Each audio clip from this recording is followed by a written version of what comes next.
Hello, I'm Victor. Eu sou o Victor, eu sou professor de inglês. Eu trabalho com inglês há mais ou menos 10 anos. É isso que eu faço, é isso que eu gosto. E no começo da minha carreira eu comecei dando aula de inglês e eu dei aula de inglês para diversos públicos. Dei aula para crianças, eu dei aula para adolescentes, dei aula para adultos, dei aula para terceira idade.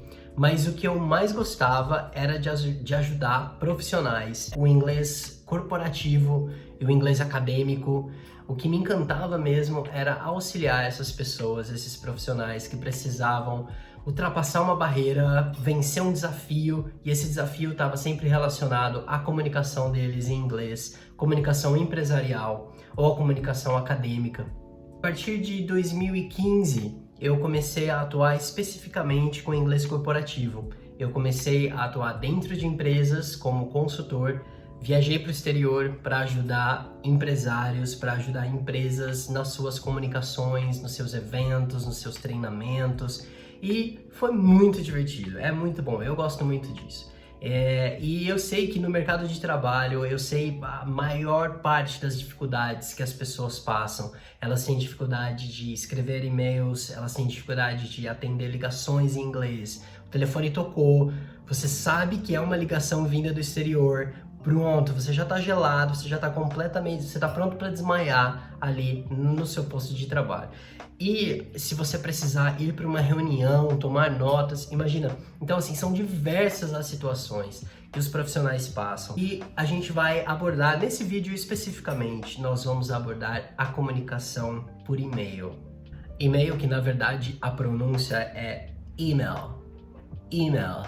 Mas se você resolveu usar isso no seu trabalho dessa forma, se você falar, você já recebeu o meu email? Você provavelmente vai encontrar alguma resistência dos seus colegas de trabalho, então talvez seja melhor a gente continuar com o e-mail. O e-mail que você precisa redigir do zero, por exemplo. Eu vejo que os profissionais têm muita dificuldade quando eles precisam redigir um e-mail do zero. Então a gente tem que sempre pensar que o nosso e-mail tem 3 momentos específicos. Ele tem a introdução, ele tem o desenvolvimento e ele tem a finalização. Nós vamos abordar 2, e a gente fala um pouquinho do meio também, do desenvolvimento, mas vamos lá então.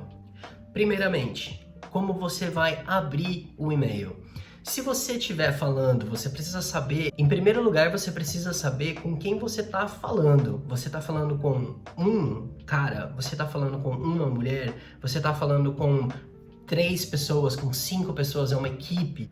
Dependendo de quem que vai receber esse e-mail, você vai começar ele. Então, se você estiver falando com um homem, um coringa para você é usar Dear Sir.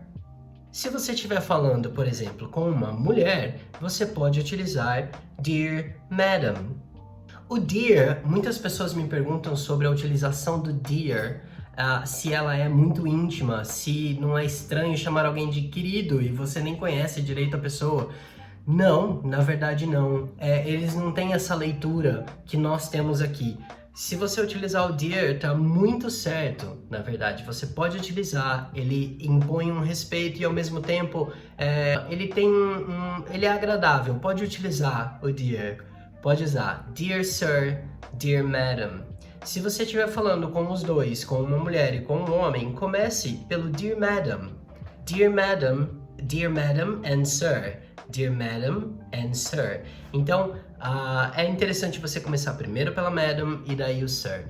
Se você estiver falando com mais de uma, 2, se você estiver falando com 3 pessoas ou mais, se for uma equipe, por exemplo, como que você pode escrever? Você pode escrever Dear All. Dear All. Pronto. Isso é um coringa também e mostra que você está falando com diversas pessoas. Não é desrespeitoso, não é nem íntimo, nem deixa de ser, então fique tranquilo. Então depois de você abrir o e-mail, você vai desenvolvê-lo. Mas aí varia muito, depende do que você tem para falar, depende se aquele é um e-mail em resposta a algum outro, se ele está iniciando uma conversa, se ele está abordando um cliente. A minha dica para você é que você utilize de todos os artifícios que você puder. Tente não correr o risco de criar uma confusão É um problema que eu já vi acontecer, embolados de entendimento, pessoas que não conseguiam se entender, uma situação que não conseguia se resolver. E quando eu fui olhar a situação, era como chama? Um thread. Eram alguns e-mails, era uma sequência de e-mails, eu não lembro como é que é o nome. Eram diversos e-mails encadeados, aonde a comunicação tinha falhado no segundo e-mail. A primeira pessoa que respondeu o e-mail não tinha entendido o que estava acontecendo e já respondeu errado. O que veio depois foi só bagunça. Então, para resolver isso depois, fica uma situação muito complicada, fica chato para todo mundo. A minha dica para você é utilizar de artifícios, utilizar de tudo que você pode utilizar. Não tem problema se você tiver que utilizar o Google Tradutor. Não tem problema se você tiver outros tradutores que você gosta de usar. Você tem que utilizar o que você tiver. Você vai utilizar os seus conhecimentos, você vai utilizar umas ferramentas e você vai conseguir montar um e-mail decente que não vai criar um caos em toda a empresa. Eu vou deixar uma ferramenta aqui embaixo, uma ferramenta que eu gosto muito, que chama Grammarly. Eles não estão me pagando nada para fazer isso, mas eu gosto muito dessa ferramenta e eu quero te ajudar, eu vou te indicar essa ferramenta. Ela é gratuita, ela tem umas extensões que se conectam no Word, se conectam no Outlook, se conectam no próprio Chrome ou qualquer outro. Ela é uma extensão que funciona no Outlook. Se você estiver escrevendo um e-mail, você vai ter uma abinha lá em cima do Grammarly e ela vai te dizer o que está gramaticalmente errado no seu e-mail. Se tem, é lógico que ela não faz milagre. As pessoas às vezes esperam milagres das ferramentas e isso não existe. Nenhuma ferramenta faz milagre, nem o Google Translate, nem o Grammarly, nem nada que você conhece ou que te falaram. Então você vai ter que ir no talento mesmo, você vai ter que usar a sua grande sabedoria. E para terminar o seu e-mail, os brasileiros gostam muito de uma expressão que é o best regards. O best regards é o grande famoso e ele não tá errado. Na verdade, se você utiliza nas suas comunicações o best regards, tudo bem, porque ele é um coringa.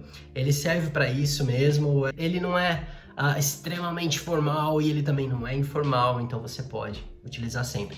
Best regards. Regards, somente regards. É interessante se você tiver comunicações diárias com uma pessoa, que você não fique exagerando do best regards ou do regards.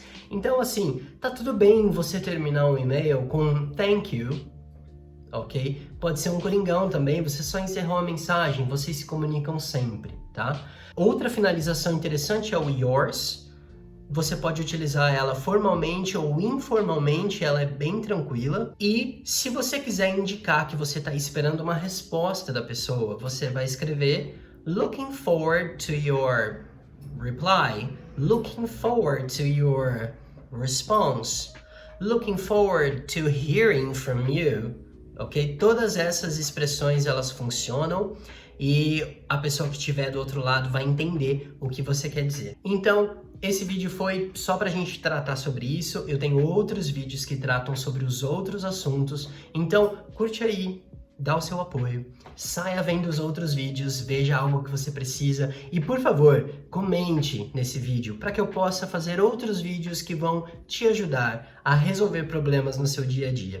Eu fiz também um e-book aqui embaixo com essas informações que a gente falou aqui, que eu falei para vocês nesse vídeo. Então, dá uma olhada nesse e-book, baixa ele é gratuito também e faça o que quiser com esse vídeo, compartilhe, curta, se inscreva e etc. Thank you very much. See you next time. Bye.